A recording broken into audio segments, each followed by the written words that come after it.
Hey everybody, it's Stuart, and I want to do something. It's a little bit different from what we normally do on the channel. And so they just recently announced Nemesis, the next big DLC for Stellaris. I want to talk about it in a little bit of detail. I really go into kind of based on what the information that's come out about it, my reaction, I guess. So this is like a little reaction video, and just my feelings on like what they've talked about in the dev diaries and all that, because I think this is either going to be, I think it's going to be the most divisive in terms of either people are going to love it or hate it expansion for Stellaris, right? I think there's not going to be like a gray, like, it was okay. I think it's either going, people are going to really like it, or they're going to really not like it. And my initial reaction is kind of leaning towards, well, I don't know. I'm on the fence about it. I'm kind of worried it could end up being not so hot. And I thought, you know what? I had to get it off my chest. I had to like talk about it a bit, and just go into the game design. So this is like a weird little, like, I don't know if you want to call it a rant, a reaction video, something like that. Anyway, I got my little list here. Can you hear that paper? You probably can, because I did that in front of the mic. But yeah, I got like a little list of kind of just thoughts I had about Nemesis, and I'm just curious to see what people think. You know, if they're in agreement, or if they think I'm crazy for doing all the speculation before we really know much about the expansion. I don't know. Anyway, so I'm just gonna go down the list. Let's get right into it. So my number one concern about Nemesis is player agency, right? So video games are kind of unique in the sense that the choices that you make as someone experiencing a video game affect the outcome of that game. And I think Stellaris has a really good balance of player agency in the current version of the game. I like that on the one hand, you can have these long term plans, you can build up, and yeah, by the end of the game, you'll probably be kind of strong. However, there's enough like wild things that can happen to completely change a game up and throw you for a loop. So it's doing a really good job right now of balancing the scales between the game's difficulty goes up a little bit over time versus like you don't want a situation where like, oh, the game's going to end up exactly how I planned for it to end up, right? And Solaris avoids that because you got the Great Khan, you got the L-Gate stuff can explode, even the Endgame Crisis. If you set to 25% difficulty, even if you've been playing for a while, it's a challenge. So I like the state of the game in terms of you've got this. Just like enough challenge to keep it interesting, but enough agency to feel like I'm not getting the winds of chance aren't destroying the game. And I like that the current state of it because of that. There's one mechanic though that it feels like I don't have agency, and that one mechanic appeared in Federations. It's the Galactic Community. You've seen me on my other video, like the main series. Like I just. Oh, I really feel like they need to do a complete overhaul of how it works. It's basically, right now, Galactic Community, if you get a big number, stuff happens that you want to happen. If you don't get a big number, well, then you're basically sitting there and watching a resolution pass that you want to pass, and then the next round of voting comes by, and they undo it. And you just ping pong, right? You go back and forth between like passing one resolution, then unpassing it, and it's just it's frustrating because you never see like it seems like the AI doesn't know to vote against things. It just votes yes on everything, at least in my games. I don't know if that's some setting I have or if that's how it's intended, but I've never seen any really interesting thing with the Galactic Community kind of they don't really seem to respond to the current ongoing situations. Like, it's very static and bland, and it's just based on who has a bigger number, and it frustrates me a lot, right? And most games I'll participate, but it's not the big thing. It's not like I'm going for a diplomacy thing, because you can't do much with diplomacy.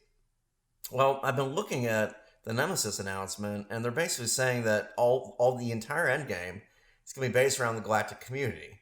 Like, and that just sounds awful to me. I do not want my Endgame to be, can I get more diplomatic power than the other empires in order to stop the crisis? Or they have this whole thing where you can become like the protector of the galaxy, but you have to have high diplomacy. And oh god, that sounds awful. I can't see it possibly being a good thing unless they pair it with a complete overhaul of the galactic community. Maybe that is in the works. Like, they're also doing like spy and espionage stuff. So maybe it's changing, and I welcome that. Like, I would love I would love the galactic community to be something that is fun and adds to the game. But if they don't fix the galactic community, if it's still pretty much the way it is now, and that's what the end game turns into, oh my god, I might not even like play with Nemesis on if that's the case. It's just I can't see in my head how that could be any fun whatsoever. The other thing I'm worried about is, so we're adding, like, basically with Nemesis, right? The premises is you can choose to become the Crisis if you're playing like Fnac Purifiers or an evil empire, or you can choose to become the protector of the galaxy, which means becoming authoritarian, being an evil empire. Which, like, from the beginning of the game, and again, this is speculation, it's based on what they've announced, but it seems like it doesn't really matter if you play as Xenophile or as a warmonger. You're kind of end up being some kind of authoritarian. You're going to end up having to bully the smaller powers. There's no, like, coalition forming, really.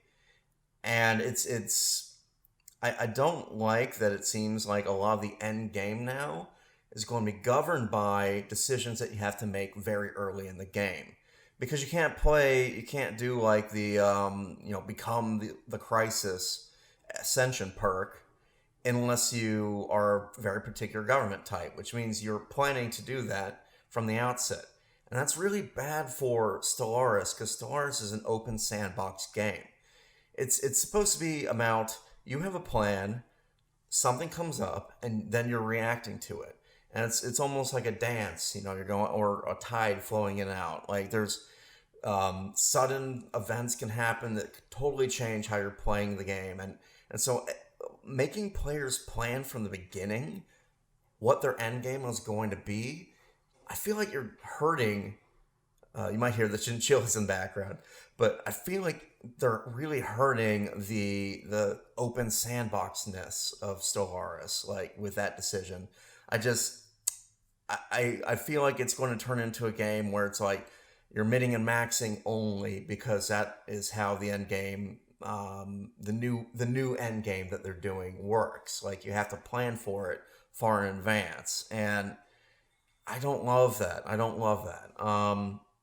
I guess the last major issue regarding player agency is the government and civics decisions. Oh wait, no, sorry.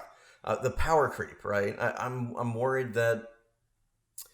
So basically, we're going from, like, okay, well, players got too good. We figured out how to beat the Crisis, so let's have the 25 times Crisis.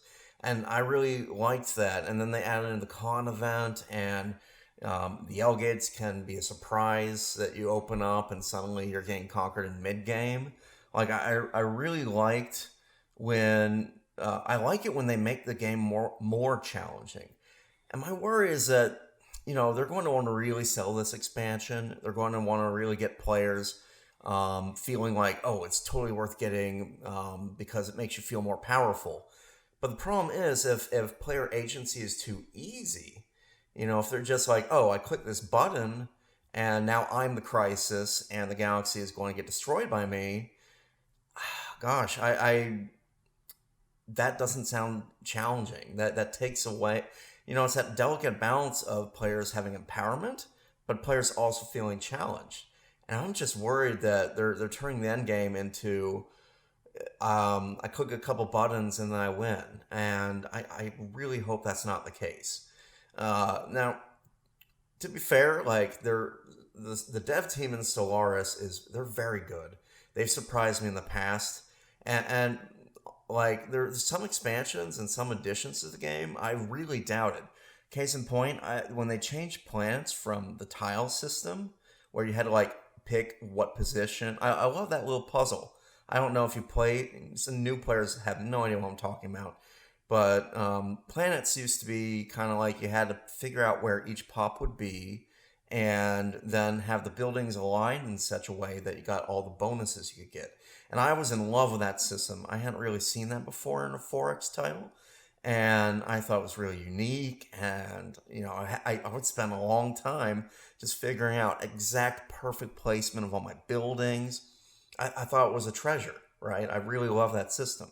And then I see like the current version of planets, and initially I was honestly pissed.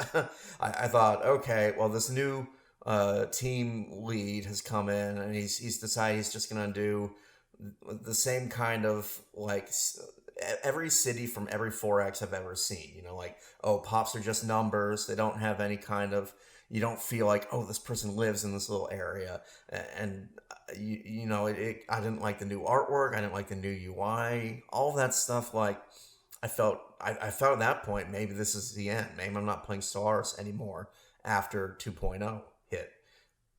That I was pleasantly surprised though, because what happened was they took something away that I liked, sure, but they gave me something even cooler. And that's like, how do you balance this economy? And they fixed it up with special resources and all this like really cool stuff. And I feel like current after 2.0 Stellaris is much better than it used to be. And I had serious doubts when that hit. The dev team at Stellaris proved me wrong. They proved that they can do something that completely changes the game, but it turns out it's an improvement.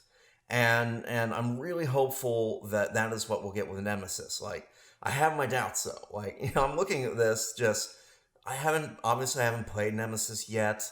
I'm just going off of like screenshots and what the dev team is willing to talk about in their dev diaries. So maybe I'm missing I guarantee I am missing the whole picture. I'm sure they're holding back on announcing some stuff because you always hold back a little bit, right? So there's a little bit of new things people get excited about.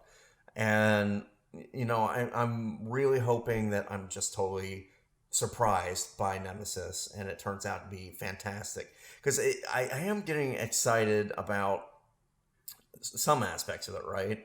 I do like the idea of, oh, maybe they could have add to the crisis stuff, updated a bit, and when really that's okay. So now I'm going to jump into the other thing about this, DLC that I want to talk about, and that's narrative. Now, for me, Stellaris has a fantastic narrative for a 4X title.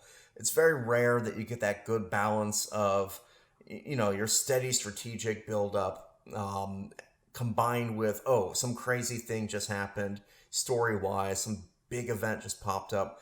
It's going to completely change how I'm playing the game. Like the Worm in Waiting is fantastic for that. There's a couple other like archaeology-related events that can totally change how you're playing your game. Like I love that aspect of Stellaris, and I'm worried that the narrative is going to change in this expansion. I'm worried about, are they replacing this grand narrative of, oh, you're building on the galaxy, you're forging all these little alliances and stuff, and oh wow, the fallen empires have woken up, or oh no, the Khan's on the loose, or especially the Endgame Crisis, where you get It's the ultimate kind of like event, right, in Stellaris. It's this big thing. It's where most of the lore of Stellaris is, like the Praetorians and all the little like kind of cool things that you can discover about why they're attacking you. The Unbidden, like the contingency, they all add like a really solid, like good narrative to the game. And then I see like the dev diary, and it looks like the Unbidden Crisis is now you, like the player, um, just deciding I'm gonna go out and eat stars for resources. That I'm not. I don't know why it is. Like I'm not getting swept up by that narrative. It feels more like a do I click this button or not moment, and not a big story moment anymore. It feels more like just what technology am I going to pick moment. And I'm really hoping that they don't hurt the endgame narrative by trying to make like shoehorn the player into that position. That's one of my concerns. The other is I've seen nothing about fleshing out the mid game, and nothing really about a new Endgame Crisis that I could tell. It seems like the one that they were showing off, it's just instead of the Unbidden coming in and attacking, it's you opening up the portal to the Shroud. Like I'm hoping that they add more Endgame Crisis stuff. Like I want to see the story expand further. Um, Now they did add an interesting new mechanic where you can make it a galactic empire, which I thought was kind of cool. It's an interesting idea. I don't like that it forces you to be authoritarian to do it though. Like I wish that you could have like a super federation instead of evil like Imperial Empire from Star Wars type situation. But it definitely I do like that they are hinting that they're going to be adjusting the council a bit because the galactic community and the council and stuff that it needs an overhaul, and so it's nice to see they're looking at it and coming up with maybe a way to change it end game. I like that. I still worry though, like we're kind of like forcing players to go down two different directions. Both of them is you end up being the big evil bad guy, just different flavors of that, which isn't great. And I also like I would love it if they would mention something about maybe having more mid game stuff. The Con and the L Gates are the two mid game crises currently, and they are it's the perfect timing because it's a really good way to challenge players when these guys just suddenly go crazy. I guess the War in Heaven, but that's more mid to late game. The point is, like, I like these big galactic events. I'd like to see more of them. And if they could, I mean, Nemesis would be the perfect opportunity to bring that in, but they're not talking about that, and so I'm nervous. You know what I mean? If they're not going to add like more mid game crisis stuff in the Nemesis DLC, are they ever going to add it in? Are they even going to keep the narrative relatively where it is at in terms of the end game? Like, or are they just going to make it different ways to win the game in the end for the player? And I don't care so much about winning this game. It's an open world sandbox title, if you ask me. So why are they working so hard on what seems to be you do this, you win the game, and it ends everything? Like anyway, I had to get all this off my chest and just talk about it a bit. I'm super curious what you all think. Maybe I'm just a worrywart. Maybe I'm just like getting worked up about it. But like from what I've seen, I'm a little bit nervous. I don't want this to turn out to be like another Federations thing where it felt a little bit rushed. Like oh man, Federations I had a lot of hopes for, and then they gave us the Galactic Community, which I really it's probably one of my least favorite things apart from the War Score system in Stellaris, and so very high hopes for Nemesis. I think there's a ton of potential. I'm just nervous based on what they've shown us, whether or not they're going to actually meet those expectations. So anyway, yeah, that's it. That's all. This is not what we normally do. Normally we just talk about science and play video games, but I felt like talking a little bit about game mechanics. Um, and just yeah, that's all. Anyway, thanks for listening, y'all. And again, I'm putting this out. Like I expect we won't see Nemesis for maybe another month. I have a feeling it'll probably be out early April. And this, I'm doing this like late February, early March is when this video should be out. So, uh, I'm hoping I'm wrong, and I'm hoping like the next couple of dev diaries are going to blow me away. Have all kinds of cool stuff to look forward to, and this whole like me being a worrywart and all that is just like silly. So with that, thanks for tuning in. Ciao for now.